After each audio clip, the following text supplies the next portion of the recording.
ఇక రాధాకృష్ణ విషయానికి ఈ కట్టుకథ పిట్టకథ రాసిందని అన్నిటికీ అతను ఏ ఉద్దేశంతో రాశాడు, ఎందుకు రాశాడు, ఏ రాజకీయ ఉద్దేశం ఉంది, దాని వెనక ఎవరుండి నడిపిస్తున్నాడో అన్ని విషయాలు మళ్ళీ తిరిగి వచ్చిన తర్వాత నేను మొత్తం ఫుల్ ఫ్లెడ్జ్డ్ గా ప్రెస్ పిలిచి నేను మాట్లాడతాను.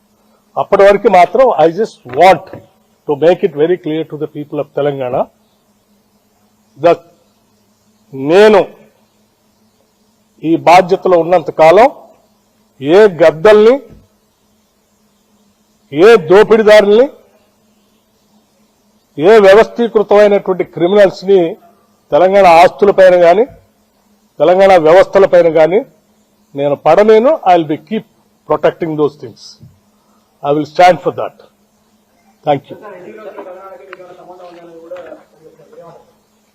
సరే, ఇది సింగరేణికి సంబంధించి అందుకే అన్నాను,